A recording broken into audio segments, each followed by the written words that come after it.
Que viva y viva mucho tiempo la cámara de tu teléfono.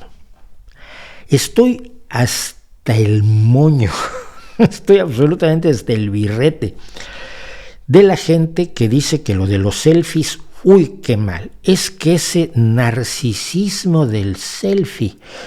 A ver, si hay gente que se pasa y ha dejado la vida haciéndose un selfie, pero no se ha matado por hacer un selfie. Se ha matado por tonta, por irresponsable, por descuidada. Los selfies no matan a la gente, no hay un selfie por ahí con su arco y su flecha viendo, no. Cuando uno es tonto, hace tonterías. Cuando uno es poco avisado o poco cauto, hace cosas con poca cautela y esto le puede costar la vida haciéndose un selfie o jugando a los bolos. Es decir, cuidado allí.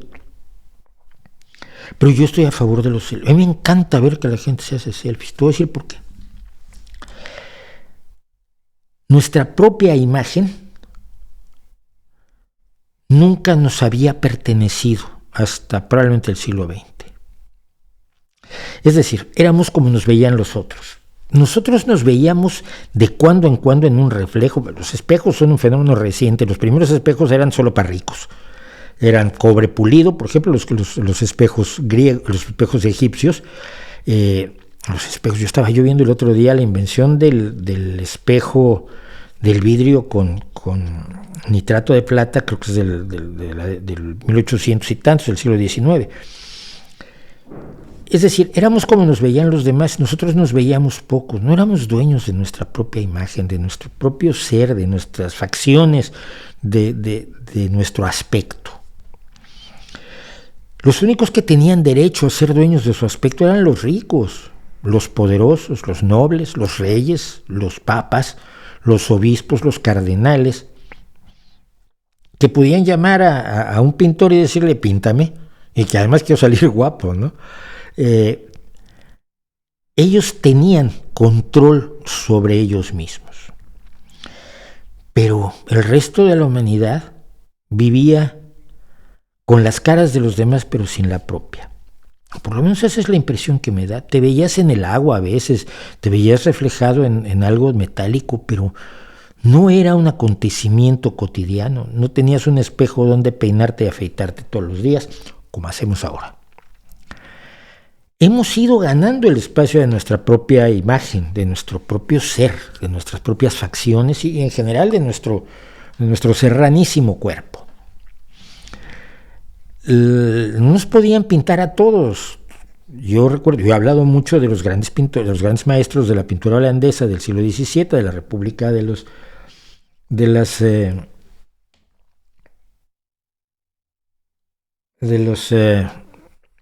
países neerlandeses, de los Países Bajos, que bueno, sí pintaban al camarero y al músico y al panadero. Siempre me acuerdo del panadero de Maest, ¿no? Pintaban a la gente común, pero bueno, no a toda. Pintaban a algunos que usaban como modelos o porque eran sus amigos o porque les caían bien por algo parecido. Vamos a dejar esto para ilustrarlo. Dos chicas haciéndose un selfie. La fotografía empezó a permitirnos autorretratarnos, pero era cara como el demonio. Entonces te podías hacer un retrato en la vida. Y la familia se preparaba, ahorraba. No se preparaban con su mejor ropita, iban con el fotógrafo o pasaba un fotógrafo por el pueblo, iban, se ponían así y claro, uno se movía y otro cerraba los ojos y esas eran las fotos familiares con las que nos quedábamos, son las que podemos tener de nuestros bisabuelos. No había más, era tu oportunidad, una foto. Luego ya el señor Eastman inventó la cámara Instamatic y la posibilidad de tomarte fotos a ti mismo se hizo más accesible. Pero accesible a una clase media, no a todos. Y el autorretrato seguía siendo una cuestión meramente elitista. Y lo sigue siendo durante toda mi vida. Yo ya como fotógrafo que fui y que he sido desde que tenía 10, 11 años cuando me regalaron mi primera camarita, pero era caro de todos modos, ¿no? Te tomabas 36 fotos, era un rollo de película. Imprimirlo y revelarlo costaba dinero, costaba tiempo, no te hacías muchas fotos, tenías el mundo por fotografiar y esto de girar la cámara y tomarte una foto para salir chueco, tampoco era cosa que hiciera mucha gente, hay muchos autorretratistas buenos, pero uno buscaba sobre todo reflejar el mundo a su alrededor. Es el teléfono móvil con su cámara, o la cámara con teléfono móvil, porque en realidad se usa más como cámara que como teléfono móvil, la que nos permite el rescate de nuestra propia imagen, el dominarla, el tomarnos una foto con quien nos dé la gana, sustituye al autógrafo. La gente ya no pide autógrafos, o ya pide muchos menos autógrafos, hoy pide tomarse el selfie con el artista, y el artista buena onda es aquel que se hace selfies con miles de personas al día, si es necesario, lo cual le da una dimensión mucho más personal, mucho más cercana, mucho más íntima al acto de estar junto a alguien que admiras porque es famoso, porque canta bien, porque es bonito, porque sale en películas o porque es un político o un deportista de reconocido. Y es mucho más íntimo tomarte una foto con él que diga, para Mauricio firma fulanito de tal. Yo no recuerdo, yo voy a haber perdido un par de autógrafos en la vida, pero no me acuerdo a quién. Pero hacerse el selfie es una labor de apropiación de uno mismo y de su circunstancia íntima. Yo en la Torre Eiffel, yo tomando una foto en el Coliseo Romano, yo estoy allí, yo estoy. A mí me parece maravilloso, yo estoy absolutamente a favor de la cultura del selfie, nunca va a llenar los medios de comunicación, nunca va a sustituir a la fotografía. Cuando alguien quiere un buen retrato, no se hace un selfie, sigue yendo con un fotógrafo que haya estudiado fotografía, composición, iluminación y todo lo que estudiamos los fotógrafos para poder hacer un retrato medianamente decente, aunque no te podamos sacar guapo como los pintores, porque como decía un amigo mío, nosotros hacemos fotos no caras, pero absolutamente a favor del selfie. Y entonces esto nos lleva, por supuesto, a la siguiente crítica. Esta la oigo constantemente. La gente no está viendo el concierto, no está viendo la obra de teatro, no está experimentando la realidad, la está tomando con su cámara. Pues mira, sí la está experimentando porque está allí, porque está viendo lo que está tomando con su telefonito, porque lo está sintiendo, está viviéndolo. Así que deja de criticar a la gente porque es que no es tan pura, es que deberían asombrarse, están solo tomando el concierto. Por cierto, hablando de conciertos, estas fueron mis chicas de The Warning en el famosísimo Troubadour de California hace un par de días. Y ves a toda la gente con el teléfono. Pero es que lo que ocurría fuera de ti tampoco era tuyo. Lo podían pintar los pintores. Luego lo podían fotografiar los fotógrafos. Luego el cine empezó a permitir que otros te contaran cómo eran las cosas.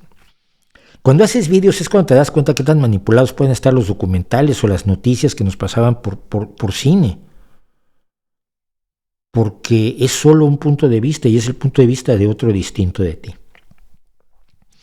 El vídeo no empezó a hacerse popular hasta muy, muy recientemente. Yo empiezo en el mundo de la imagen en 1978. Sí, 78, sí, 78, claro. Yo empiezo en el mundo de la imagen y ni siquiera las empresas podían permitirse el vídeo salvo para cosas muy especiales. Era más barato hacer fotografía, diapositivas y hacer espectáculos de multimedia donde utilizábamos un montón de proyectores de diapositivas y ordenadores que hacían que se encendieran y apagaran. Yo me acuerdo de haber trabajado hasta con 30 proyectores de diapositivas que se apagaban y se encendían de acuerdo a una pista de música donde se grababan además los impulsos del ordenador o computadora o computador, como le llaman ustedes, porque podías tener las fotografías. Salía más barato traer un equipo de láser de los Estados Unidos que hacer vídeo. El vídeo era caro tomarlo, era caro editarlo, era caro procesarlo. yo me dejo de trabajar en una empresa cuando les dije, yo veo el futuro del vídeo muy bien, me gustaría impulsar el departamento de vídeo y dejar un poco lo de las fotos. Y me dijeron, no, sigue con las fotos. Y dije, no, pues renuncio. Y renuncié. Luego, es solo con las webcams primero y con los teléfonos que nuevamente te puedes hacer dueño de lo que pasa a tu alrededor. Que el concierto que veas, lo veas, o que el concierto que recuerdes, lo recuerdes desde tu punto de vista, porque tú estabas allí con tu cámara, estás dando testimonio de tu presencia, no de tu presencia en general. Yo estuve en el concierto de Bruce Springsteen en Santander en tal año. Yo estuve en el concierto de Oyster Band ¿dónde era? En Cecil Sharp House hace 5 años. No. Yo estuve aquí, exactamente desde este punto de vista donde está mi cámara. Estaba yo viendo a mi artista favorito, estaba yo viendo lo que estaba ocurriendo, estaba yo disfrutando esta música que ahora comparto contigo. Mira mi video, porque yo estaba allí. El de junto estaba en otro lugar. Su vídeo es distinto del mío. Hoy se pueden armar unos vídeos maravillosos de conciertos usando fuentes de varios teléfonos que estaban en distintos lugares a lo largo entre el público del concierto. Claro que tienes no solo derecho, es glorioso que puedas grabar el concierto desde tu punto de vista, que cada una de esas personas que están allí, viendo el concierto de The Warning, tengan el recuerdo de su concierto, no un recuerdo del concierto, sino de su concierto, de dónde lo vieron, de en qué lugar estaban, de qué estaban viendo en ese momento. ¿No tienes un valor emocional enorme? Pregunto yo, porque a mí me parece que sí lo tiene. Y por lo tanto, me tienen hasta el gorro los de las críticas de los selfies, me tienen hasta el gorro los de las críticas ay, es que ¿por qué sacan el teléfono? Porque así recuerdan lo que vivieron ellos, no tú, no el otro, no el que hizo el documental, porque podrá ser video peor, el sonido podrá ser de basura, como se... Hombre, cuando tú filmas un concierto, te conectas a la mesa, no estás oyendo el sonido ambiente, etcétera, etcétera. No es una obra de arte maestra que recoja la realidad exacta del concierto, pero recoge la vivencia personal y eso tiene valor, caramba. O por lo menos eso creo yo. En fin, cosas que uno piensa a veces.